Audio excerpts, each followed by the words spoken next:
espirometría, que es la más común, la cual nos va a ayudar a tener algunos volúmenes y capacidades pulmonares, más que todo volúmenes, ¿no? Que nos van a ayudar para poder nosotros lograr un diagnóstico, ¿no? O confirmar o descartar una enfermedad, un control, una evaluación, un seguimiento, etc.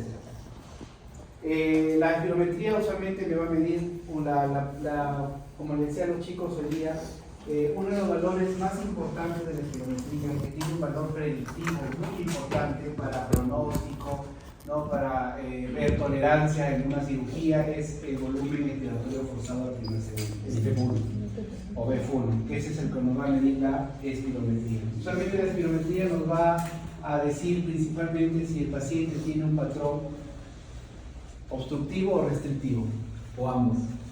A ver, ¿quién ha leído? Obstructivo, ¿correcto? La espirometría me dice que este es un patrón obstructivo, es la confirmación del patrón obstructivo. Sin embargo, me puede dar también, me puede sugerir el patrón restrictivo. Ojo, sugerir. ¿Por qué me puede sugerir? Porque directamente a través del otro valor, que es el que yo veo que es la capacidad vital forzada, ¿no? Entonces, con ese valor, cuando está disminuido, me puede sugerir que el paciente tiene una alteración restrictiva. Porque al final, si yo tengo esa sugerencia del patrón restrictivo, puedo yo solicitar pruebas de función pulmonar avanzadas o mayores, que vendría a ser el segundo punto, que es la pletismografía corporal. Porque la pletismografía corporal también es una prueba de función pulmonar que me va a medir mecánica, pero la diferencia de la pletismografía es que esta me va a medir principalmente capacidad pulmonar total, ojo, y volumen residual. Porque con esos dos valores yo sí diagnostico restricción. Esa es una pregunta del examen, ¿no? Capacidad pulmonar total y volumen residual se mide a través de pletismografía corporal para confirmar, ¿no?, la alteración obstructiva de tipo restrictiva. ¿Ya? Entonces, esos son, y la tercera, que es la prueba de reto bronquial o test de broncoprovocación, que en realidad ya no se usa mucho, ¿no? Porque ya no tenemos ya con la pletismografía y la espirometría, tranquilamente tenemos nuestros resultados. Las pruebas de función pulmonar para medir intercambio gaseoso, principalmente la más utilizada es el famoso DELCO, o la prueba de difusión pulmonar de monóxido de carbono. ¿De acuerdo? Eso es principalmente, nos va a ayudar para las enfermedades de tipo bronquial o pulmonar. ¿Dónde ocurre la difusión? En el alveolo, y el alveolo es tejido pulmonar.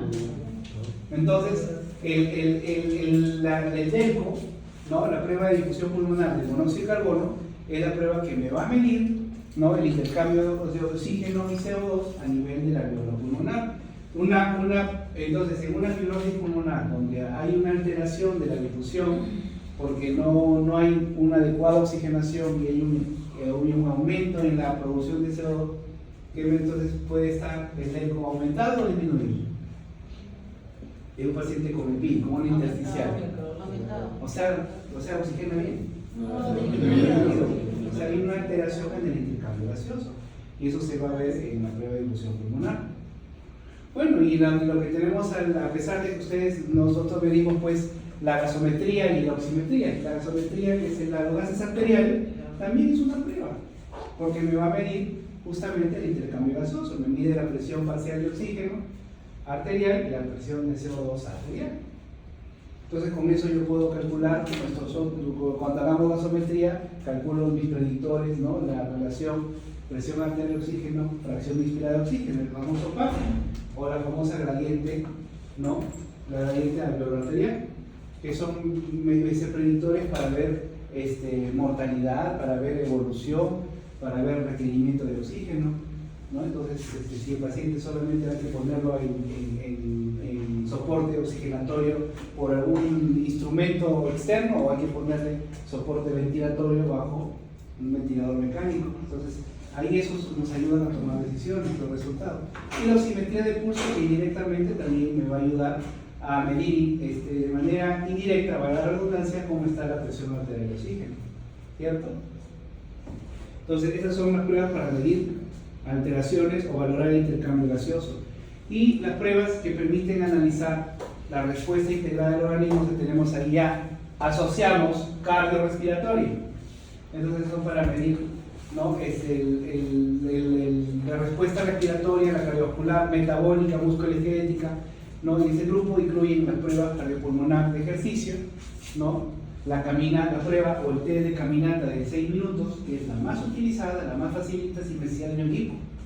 Solamente debes tener un espacio amplio, lineal, y vas poniendo usualmente un cono cada 10 metros o cada 5 metros. Tú puedes poner 50 metros de repente o 100 metros de altitud, de distancia, y lo vas poniendo cada 5, cada 10 metros para que sepas cuánto va yendo. Y al paciente lo haces caminar junto con su saturador y con oxígeno, por si acaso una canulita. Entonces el paciente empieza a caminar a un paso ligero, no ni rápido ni muy lento. Entonces camina los 100 metros, regresa, camina los otros 100 metros, ahí van 200, regresan, van 300, según, hasta cuando ve el paciente ya se detiene donde no puede más. Calculan la distancia caminada, ustedes con su cronómetro, si desaturó, no desaturó, todo eso se va tomando nota, ¿no? Si hay, cómo está el nivel de disnea, cómo está el nivel de si hay agotamiento, cansancio en las piernas, eso se va midiendo y con todo eso se saca un resultado y un valor para ver cuánto caminan, y eso es pronóstico también. En pacientes usualmente con EPOC severo, pacientes con fibrosis pulmonar, o sea, con enfermedades intersticiales, se le hace prueba de caminata de los 6 minutos, ¿no? Y la otra prueba es que le preguntas cuántos escalones puedes subir y ya tienes o sea, que es la más, la más común que se puede hacer, pero la más accesible a nivel hospitalario o a nivel ya médico, la que ponemos el test de caminata de 6 minutos. Muy bien. Entonces, ¿para qué sirven las pruebas de función pulmonar? ¿Por qué las solicito? ¿Porque quiero ampliar mi proceso diagnóstico? ¿No? ¿Porque me van a ayudar? Sí. ¿No? Entonces, estas pruebas me van a ayudar principalmente a establecer un diagnóstico. A un diagnóstico de una enfermedad pulmonar y también, según los valores, determinar una severidad. Si hay una obstrucción leve, hay una obstrucción moderada, hay una obstrucción severa, hay una alteración restrictiva leve, moderada, severa, muy severa, ¿no? Entonces hay una alteración de la difusión leve, moderada, severo, ¿no? Entonces todo eso nos va a ayudar para ver diagnóstico y severidad. También nos va a ayudar a establecer la clasificación fisiopatológica de los diversos patrones anormales dentro de la función pulmonar, ¿no? Si es una alteración restrictiva, es una alteración obstructiva, ¿no? Hay una alteración de la difusión, etc. Entonces también contribuye a documentar, ¿no?, la efectividad de un tratamiento, ¿no?, en varios desórdenes pulmonares. Entonces, quiero saber si el inhalador que le dejé al paciente en 6 meses me revirtió el patrón obstructivo en este paciente normal, ¿no?, al año. Entonces, para ver seguimiento, para ver control, inició con una espirometría alterada y tiene una espirometría normal. Entonces, para ver efectividad del tratamiento, ¿no? Y permite documentar, monitorear el curso de procesos pulmonares crónicos como seguimiento para evitar también un empeoramiento en enfermedades crónicas progresivas, principalmente los EPOCs y las enfermedades intersticiales, que suelen ser las enfermedades progresivas. A diferencia del asma, que es una enfermedad que se puede controlar y es de manera reversible. Entonces, la espirometría es la prueba pulmonar más accesible, ¿no?, y reproducible para evaluar la mecánica respiratoria. Entonces, ¿qué me va a medir la espirometría? Me va a medir la capacidad que tiene una persona, ¿no?, para medir la cantidad de aire que es capaz, ¿no?, de inhalar de manera forzada y exhalar de manera forzada. No es una prueba que me mide una respiración, un volumen diario, ¿no? Un volumen diario, para eso no necesito una espirometría. Entonces, en la espirometría, por eso es que cuando uno hace una espirometría le dice, señor, señora, esta es una prueba de esfuerzo. Esta es una prueba, así como si hicieras una prueba de esfuerzo cardiológico, que te subes a una trotadora y empiezas a correr y te van midiendo con todos sus electrodos, igualito. La espirometría es una prueba de esfuerzo, pero no es un esfuerzo físico de correr, ni de caminar, ni de alzar peso, es un esfuerzo físico para soplar, medir capacidades de aire. Entonces, mide ello de manera forzada en función al tiempo. ¿no? Es importante en función al tiempo, ¿no? Y esto va a depender justamente, los volúmenes van a depender del calibre de los bronquios, de las propiedades elásticas del tórax, de los pulmones, ¿no? Así como de la integridad de los músculos respiratorios. Entonces, si yo tengo una alteración del calibre de los bronquios, ¿qué espero encontrar? ¿Alteraciones? ¿Vos? Vamos, con confianza. Acá yo no estoy poniendo nota aún. ¿Ya? O sea, son alteraciones obstructivas las que tienen que ver con calibre bronquial. ¿De acuerdo? ¿Qué pasaría si yo tengo alteraciones de la propiedad elástica del tórax? No, mi tórax no expande adecuadamente. Restrictivas.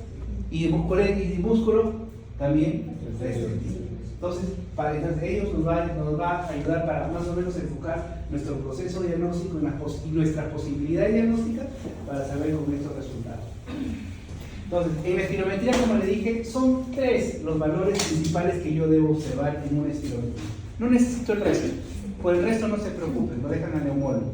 Pero ustedes como médicos generales, ¿no? Como le dije, lo digo a los muchachos, si ustedes van a estar como médicos generales, bueno, de repente se encargan a la parte ocupacional y van a ver espirometrías al por mayor, ¿no? De repente uno se quiere dedicar como general y quiere ver una espirometría, perfecto, para que ustedes tengan noción. Recientemente he capacitado a médicos, full médicos del primer nivel, médicos generales, a leer espirometría, porque les han dado un espirómetro a cada puesto de salud, para que el proceso diagnóstico de asma, de POC, se haga desde acá, sin necesidad de que lo estén mandando acá a un hospital para que le hagas una espirometría. Entonces ustedes desde ya pueden interpretar una espirometría. Bueno, tomarlo sería ideal, ¿no? Porque es técnica, es maña para decir al paciente cómo hacerlo, pero ya teniendo un resultado ustedes puedan valorar e interpretar. Entonces, en una interpretación de espirometría son 3 los valores principales que yo debo ver, que es la capacidad vital forzada, el FBC, ¿no? O BFC según leo español, el FEB1 o BF1, el volumen expiratorio forzado del primer segundo, y la relación de ambos, ¿no? La relación FEB1-FBC, que es el famoso índice de Diffel. Entonces, esos 3 valores son los que yo veo en una espirometría. Si yo ya sé que me voy directo luego les voy a explicar qué orden hay que hacerlo para poder ya tener esa capacidad de interpretar. Si yo me enfoco en esos 3 valores, ya puedo tener una posibilidad diagnóstica y una conclusión. ¿Bien? Entonces, la capacidad vital forzada es el mayor volumen de aire medido en litros. ¿Ya? No es mililitros, es litros. Ya ustedes luego lo traducen a mililitros cuando van a hablar de reversibilidad. Entonces, es medido en litros. Entonces, el mayor volumen de aire, ¿no?, que puede exhalar el paciente por la boca en un esfuerzo expiratorio forzado, largo, después de una inspiración máxima. Pero esa inspiración es una inspiración oral, o sea, una respiración por la boca. ¿Por qué? Porque en la espirometría usamos una pinza nasal para pinzar la nariz y que el paciente no pueda respirar, porque muchos, a pesar de que tienen la pinza nasal y les dicen que respire por la boca, ¿verdad?, y no pueden, o sea, quieren respirar por la boca. Pues una respiración profunda por la boca, una inspiración oral máxima y luego una exhalación máxima forzada, prolongada, y entonces todo eso va a medir la capacidad vital forzada. El FEB1 o BF1, el volumen expiratorio forzado al primer segundo, si bien es cierto, es la cantidad de aire, ¿no?, en el primer segundo de la maniobra de la capacidad vital forzada. ¿De acuerdo? Y la relación entonces de ese primer segundo entre el todo es la proporción, es la que me va a medir el difenol y es el valor principal, ese índice, para medir el patrón. ¿Qué patrón? ¿Me he leído o no me he leído? La índice difenol FEB1 entre la FBC es el valor principal para medir el patrón obstructivo. Ojo, patrón obstructivo depende principalmente de este índice. Y también depende de la reversibilidad. Puedo tener un índice normal, pero al momento que le hago el post broncodilatador en la espirometría me revierte. Y ya vamos a hablar qué significa reversibilidad. Si hay reversibilidad con broncodilatador, entonces también se considera un patrón obstructivo, a pesar de que esta puede ser normal, antes y después. ¿Ya? Entonces, hasta acá. ¿Alguna pregunta? ¿Está claro? Sí. Doctor, no lo entiendo. Todo bien. Ya. Gracias. No. Entonces, en una espirometría, también, así como tengo valores, también tengo gráficas. Y en las gráficas también me van a ser de gran utilidad. Entonces, tenemos dos gráficas principalmente en la espirometría. Una gráfica donde vamos a ver una curva flujo-volumen y otra gráfica donde vamos a ver volumen-tiempo. En la gráfica flujo-volumen, como vemos, en una de los ejes tenemos el flujo medido en litros por segundo y en otro eje tenemos el volumen. Entonces, la espirometría usualmente empieza en sentido, no empieza en el eje, en el punto cero. La espirometría empieza usualmente en los primeros segundos. ¿Por qué? Porque acá es donde el paciente inspira. El paciente tome aire, el paciente sople.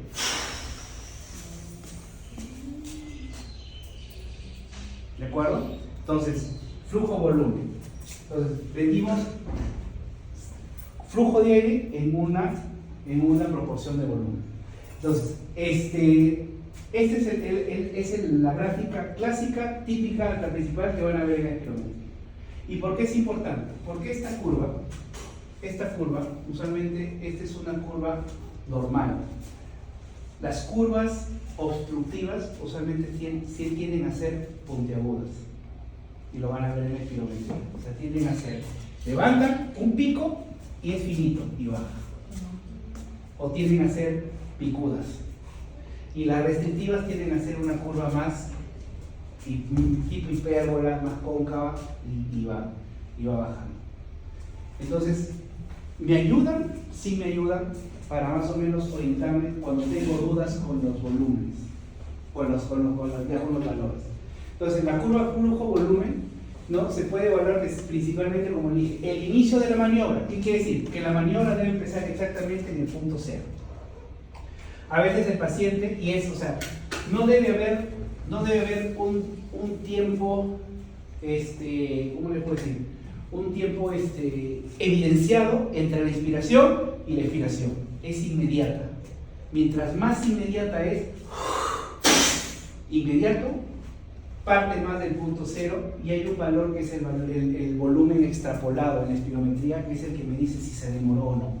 Y a veces este inicio llega acá esto, pero empieza acá y acá sale la curva. Entonces, cuando ya ves esto en la espirometría, en tu imagen, está mal. Tienes que volver a repetir porque el de partida tiene que ser exactamente en el punto cero. Por eso es que tiene que ser el inicio de la maniobra, debe evaluarse, debe ser súbito, inmediato. ¿Ya? Vemos el pico, que es el primer segundo, y de ahí ya el resto ya por defecto va a caer, y es un descenso gradual y no debería tener artefacto. ¿Qué pasa si el paciente llegó primer segundo, pum, una tos? Entonces ya se ven artefactos. El paciente tose, pero sin embargo sigue haciendo un artefacto, sigue botando tose, y si a veces ya por mucha tos lo retira o lo logra, pero te manda una observación del espirómetro, el software te dice una observación, ha tosido, y es cierto, todo esto tosiendo. Si tosió, tienes que volver a repetir porque no te va a dar una. Recuerden que la tos tiene una fase que es expulsiva, y en expulsiva también va a botar un cierto volumen de aire. Entonces, por eso es que es una maniobra que no lo vamos a utilizar y el paciente tosió. A eso se llaman artefactos, cuando aparecen líneas en la curva que son porque algunos pacientes, ¿qué hacen también? Soplan, toman, se detienen y se dan cuenta que tienen que seguir soplando y después de un segundo siguen soplando. Entonces ya se ve una meseta y sigue bajando, o sea, ya artefactos. Todo lo que es, o sea, el paciente tose, deja de soplar, etc. Entonces esa es la curva flujo-volumen. Y la curva volumen-tiempo, ¿no? Entonces es principalmente toda la capacidad vital forzada, todo el tiempo que va a expirar. Este es el momento que expiró. Se va, hasta lograr ya una meseta, que es el punto donde ya no vemos, porque mientras bota aire, va creciendo. ¿no? Entonces llega un punto en que logra una meseta, pero esa meseta debe lograrse después de un tiempo necesariamente importante en la espirometría. ¿Cuánto es el tiempo mínimo expiratorio que debo esperar? 6 segundos. O sea, debo tener un paciente que sople 6 segundos. Y a partir del sexto segundo ya, que venga lo que venga. Hay pacientes que siguen soplando, tengo pacientes que me llegan a 10 segundos y siguen soplando. Y se ve porque, como les vuelvo a repetir, al momento que se va viendo que va subiendo bien hasta que logra una meseta.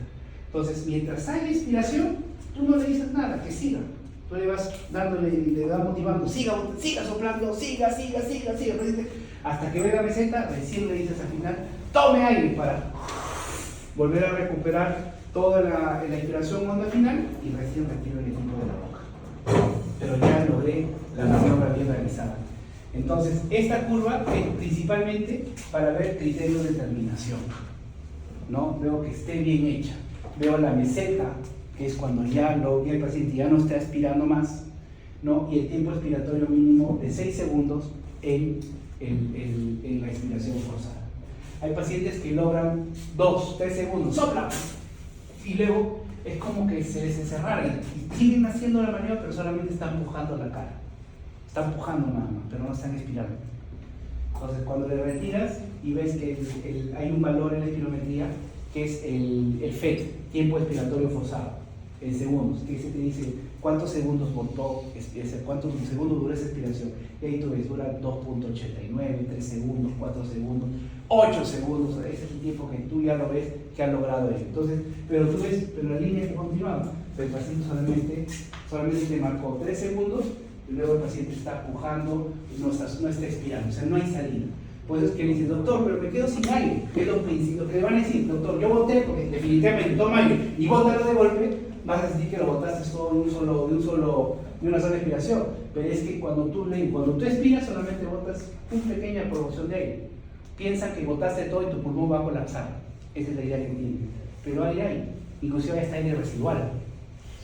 Entonces, sí, entonces quiere decir, tú tienes que seguir forzándote por botar, así sea tu último aliento, sigue botando, no te vas a poner morado, no te vas a caer, no te vas a desmayar, que es la principal preocupación de muchos pacientes. ¿Ya? Entonces, las curvas en la espirometría. Entonces, la espirometría es el gol estándar para medir obstrucción bronquial. ¿De acuerdo? No necesariamente EPO, tengo también considerado bronquial, ¿no? Entonces, ambos tienen patrón obstructivo. Entonces, es el gol estándar de espirometría para obstrucción bronquial. Bien.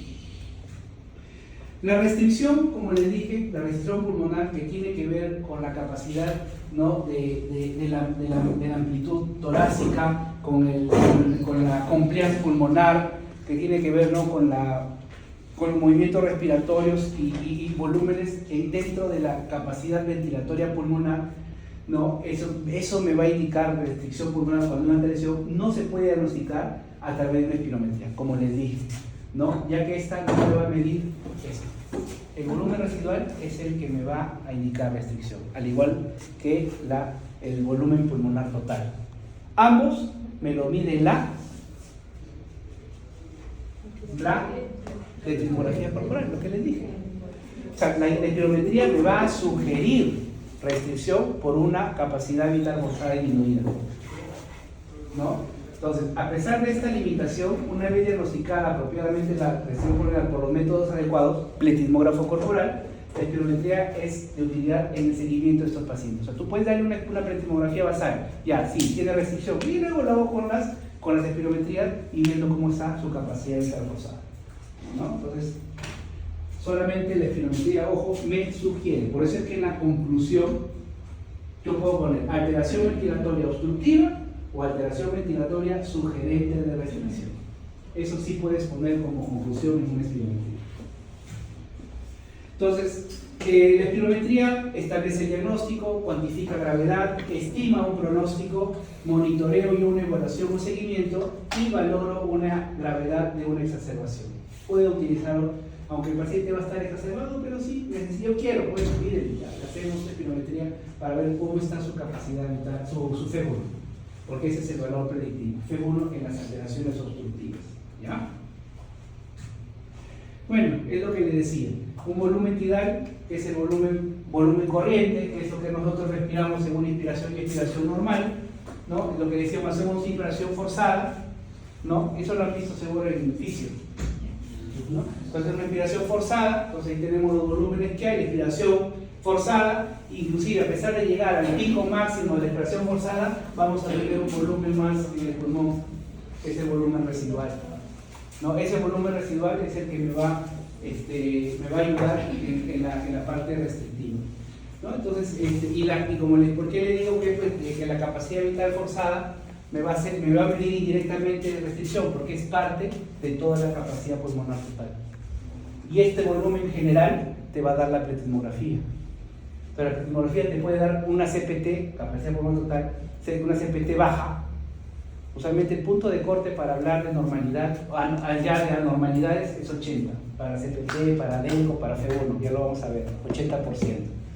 Entonces, una capacidad pulmonar menor del 80% ya es baja, entonces una restricción. Por eso es que en espirometría yo mido una capacidad vital forzada, entonces me va indirectamente a medir una restricción. Por eso es la que la espirometría me ayuda de manera indirecta.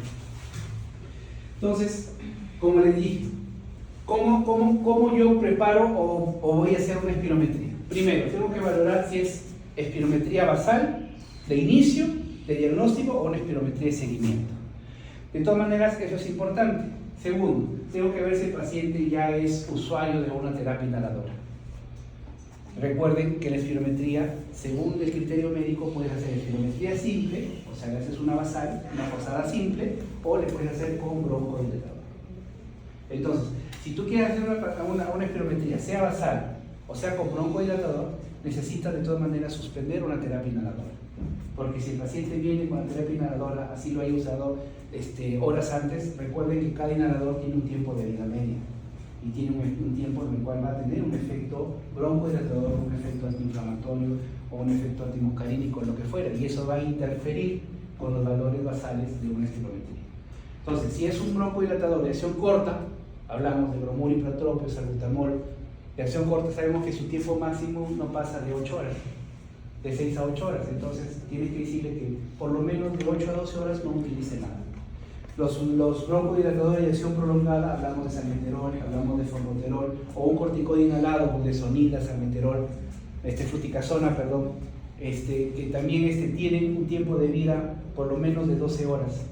Entonces ellos, idealmente algunos dicen 12 horas, pero yo prefiero que utilicen 24 horas antes, que estén sin nada, o sea, que hayan barrido todo el efecto broncodilatador y vengan a su espirometría. ¿Por qué? Porque en la espirometría lo voy a broncodilatar, ¿no? Entonces, bien, doctor, estoy mal, justamente queremos ver cómo estás. No he usado mi inhalador. Y siempre le deben preguntar, señora, ¿usó inhalador hoy día? No. ¿Ayer? No. ¿Desde cuándo ya? Entonces, está en condiciones de la espirometría. Pero viene un paciente, sí, doctor, dale 2 horas, hace 1 hora, porque no, ya tienes que reprogramar, ¿no? Entonces, hay que ver el uso de tratamiento y suspender según el inhalador, ¿no? Más que todo ya un promedio de 8 a 12 horas, que es lo máximo que tenemos. Hay inhaladores de 24 horas.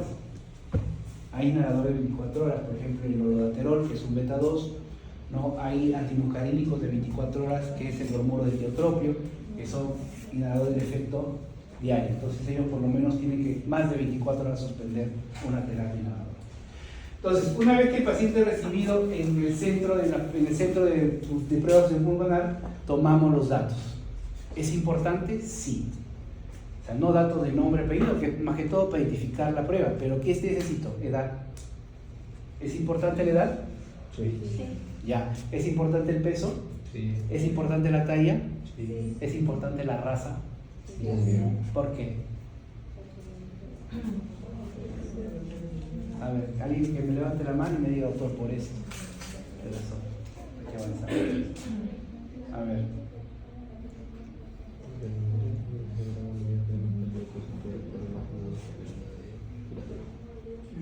¿Qué dicen? ¿Quién levanta la mano?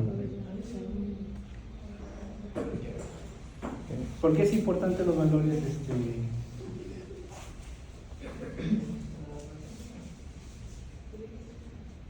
¿Quién me dice?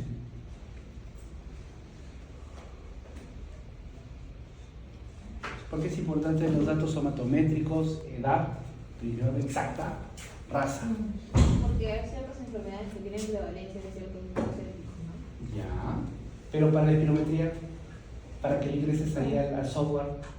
Bueno, no sé si estoy en lo cierto o no, pero por ejemplo yo había leído en un momento que, por ejemplo, personas que viven en zonas de mucho frío tienen la nariz más prominente, para que así a la hora del aire ingresar tenga un trayecto más largo para poder llegar más caliente o algo así. Entonces la fisonomía es diferente y probablemente sí tendría que ver para el examen.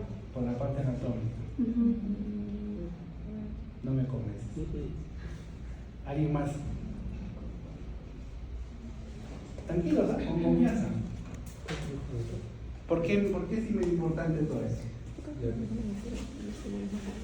En la espirometría, nosotros cuando arrojamos estos valores, ¿ya? Tengan en cuenta que la espirometría es, en sí la prueba es un software. Es un software que está diseñado. Y el equipo que tiene un sensor que te mide el volumen. ¿De acuerdo? Entonces, ¿cómo es que nosotros calculamos un porcentaje?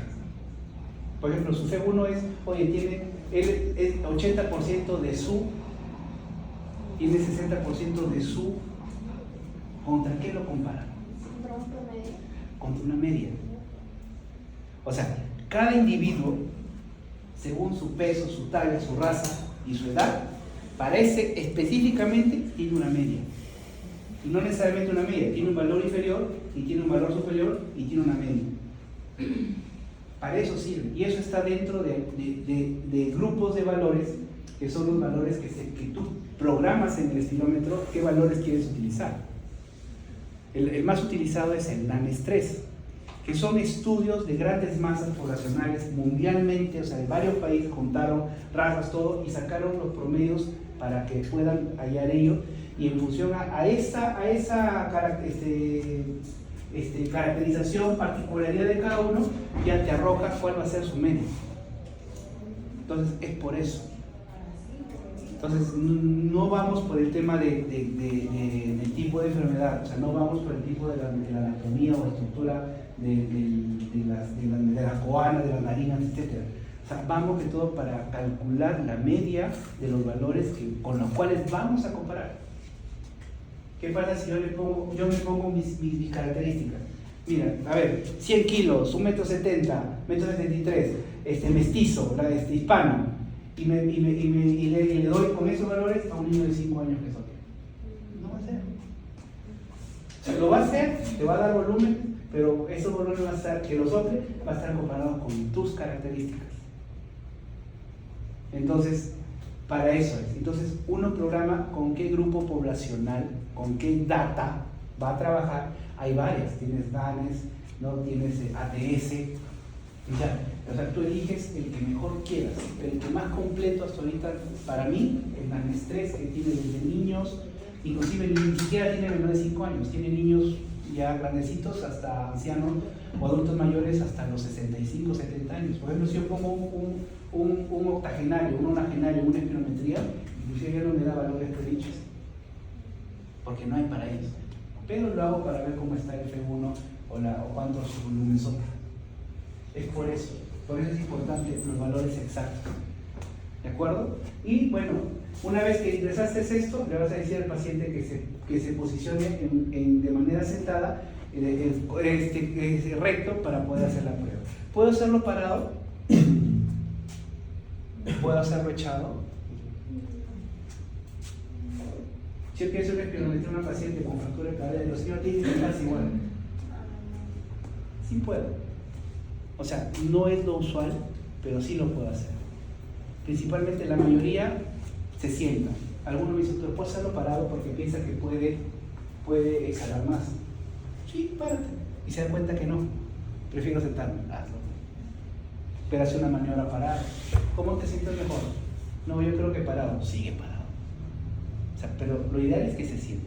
Pero eso no se efectúa a que yo pueda cambiar la posición del paciente en el espirometría. Entonces, como le dije, si colocamos una pinza en la nariz, ¿no? Diseñado principalmente para que el paciente no inhale por la nariz y tampoco exhale durante la maniobra por la nariz o haya fuga de aire. ¿Ya?